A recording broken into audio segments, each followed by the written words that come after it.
kegalahan yang ada pada produk kami, yaitu Pengkang Jadul Pontianak. Tapi sebelum itu kami akan memperkenalkan diri kami dulu. Saya T, Saya B, dan saya A. dan inilah kami TPA.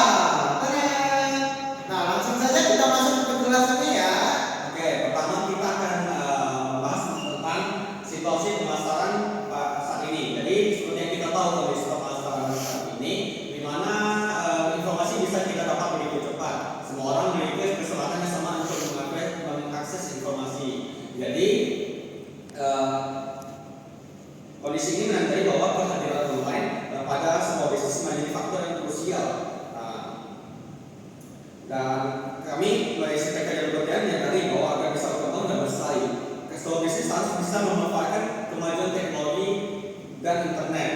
Dan jadi selanjutnya saya akan memaparkan juga bagaimana prospek pasar bisnis STK Jadul Pontianak berdasarkan identifikasi yang telah kami lakukan.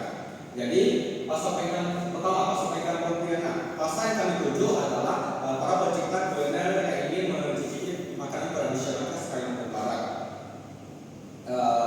Untuk memuaskan mereka, kami menyediakan berbagai macam variasi pilihan rasa, baik konvensional maupun yang inovatif. Dan kami juga memastikan kualitas dan kelayakan bahan-bahan kami bisa memberikan pengalaman kuliner yang unik kepada pelanggan kami tersebut. Dan yang kedua, kami akan bahas bagaimana pemetaan pasar pada bisnis kami. Jadi bisnis kami ini sedang mengalami tingkat permintaan yang tinggi karena beberapa faktor utama. Pertama, ketersediaan bahan baku melimpah di wilayah Pontianak dan kabupaten-kabupaten terdekatnya, sehingga pasokan bahan baku kami gampang dicari. Kedua, makanan tradisional seperti pengkang sangat diminati di Pontianak yang mendorong pertumbuhan bisnis kuliner di kota ini. Lalu yang ketiga, inovasi pada produk pengkang seperti penggunaan kunci bambu, ikatan tali bumbu dan proses pengembangan yang khas menjadi daya tarik tersendiri. Lalu kami akan membahas juga bagaimana sih karakteristik pasar Pontianak dan berdasarkan penelitian dilakukan oleh mahasiswa di Fakultas Pertanian Universitas Tanjung Pura. Didapatkan beberapa data seperti ini dari survei yang dilakukan mereka terhadap 150 responden mahasiswa di Kota Pontianak. Pertama kita lihat ini ada beberapa kecamatan di Kota Pontianak yang dilakukan survei dan beberapa juga universitas yang ada di Pontianak.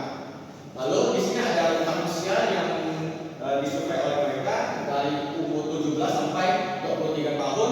Lalu ada dengan Islam laki-laki perempuan dan beberapa asal daerah dari mereka. Selanjutnya, lalu kita lihat juga berdasarkan survei tersebut diketahui bahwa kata makanan tradisional Kalimantan Barat yang paling banyak disukai mahasiswa tersebut pertama ada bubur basah, bubur pedas, bangka, kebaya, cincalo sampai angklung. Lalu selanjutnya di sini ada beberapa alasan juga mengapa mereka menyukai makanan tradisional. Jadi diketahui bahwa hal yang paling penting adalah cita rasa yang enak dan cocok di lidah dan selera yang pas. Lalu unik dan melambangkan khas daerah tersebut. Lalu juga mudah diperoleh, juga yang paling penting harganya terjangkau. Selanjutnya, jadi berdasarkan data ini kita mengetahui preferensi konsumen yang ada di Pontianak dipengaruhi oleh beberapa faktor utama. Pertama adalah produk ini ada kaitannya dengan tradisi dan budaya lokal setempat. Lalu kedua, mereka cenderung memiliki produk yang terbuat dari bahan-bahan alami seperti kelapa yang menekankan rasa otentik dan kualitas bahan. Selanjutnya,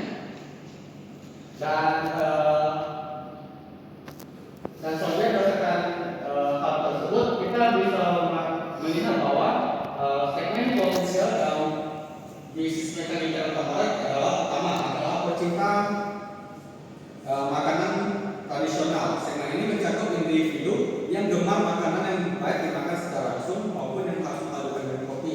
Lalu yang kedua adalah pengunjung kopiah. Produk kami ini sangat cocok jika untuk menemani seseorang untuk bersantai. Yang ketiga, wisatawan.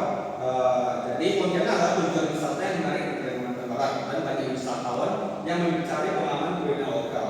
Maka dari ini kami menargetkan wisatawan supaya menjadikan pengkang ini sebagai pilihan yang tepat untuk menjadikannya sebagai oleh-oleh dari Pontianak. Gitu.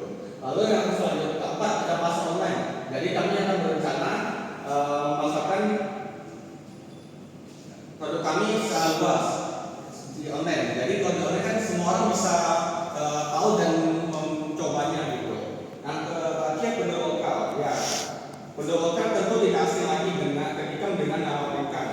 Dan kami memiliki peluang yang potensial yang cukup besar menjadi produk yang paling dicintai mereka. Selanjutnya kami akan bahas mengenai pemasaran. Jadi pengkang Jadul Pontianak ini ingin menggunakan konsep lain. Seperti kita tahu biasa pengkang hanya menggunakan bambu diikat dua lalu dibakar gitu. Lalu kalau ada orang beli nanti dimasukkan ke dalam kantong plastik. Kami tidak seperti itu. Kami berinovasi kepada basic bambu untuk pembungkusnya. Jadi ada konsep modern tapi kesan tradisionalnya tidak hilang. Selanjutnya harga. Nah, dari yang kita tahu juga bahwa pengkang biasanya terdiri dari dua varian rasa. Pertama AB, yang kedua serunding kelapa. Dan rata-rata penjual yang ada menjual harga 7.000 per piece. Tapi produk kami tidak. Kami menjual lebih murah di harga sebesar 3.000 per piece untuk varian serunding kelapa dan 4.000 per piece untuk varian AB. Jadi harga kami lebih bersahabat. Dan kalau promosi kami akan memanfaatkan fitur online maupun offline. Kalau online mungkin nanti kami akan pasarkan melalui Instagram, Facebook maupun WhatsApp gitu. Lalu kalau yang offline mungkin nanti misalnya ada baca-baca gitu, kami bisa masuk ke sana supaya nanti produk kami semakin dikenal oleh masyarakat luas. Selanjutnya, nah kami juga melakukan analisis terhadap pesaing kami. Jadi pesaing terberat kami adalah pengkang perinti, karena sudah kita tahu pengkang perinti sudah berdiri sejak lama dan ini menjadi tujuan utama ketika para pelancong dari Pontianak ingin keluar kota. Pasti mereka singgah sebentar di pengkang ini. Nah, kami hadir untuk menawarkan kemudahan bagi masyarakat Pontianak supaya mereka bisa makan pengkang tidak pergi jauh gitu. Dan kami juga melakukan analisis terhadap bisnis serupa tapi bukan produk pengkang. Di sini ada fajar IKEA Fajar, Cyber Akio dan Chicken World. Oke, selanjutnya akan dijelaskan oleh rekan saya.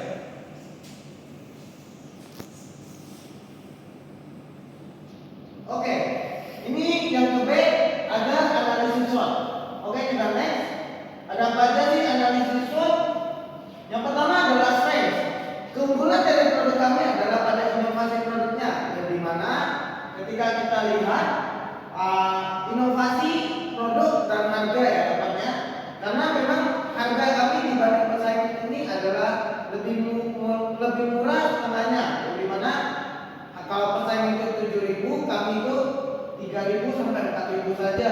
Kedua adalah kelemahannya, yaitu kami memang perusahaan baru sehingga membuat kami masih mencoba dalam proses pencampuran resep sehingga menjadi sempurna. Yang ketiga ada opportunity, yaitu kami belum ada produk pengkang yang dijadikan sebagai oleh-oleh. Yang dimana kalau kita lihat kalau pesaing sudah terkenal di mana-mana, maka semua akan menjadikannya sebagai oleh-oleh.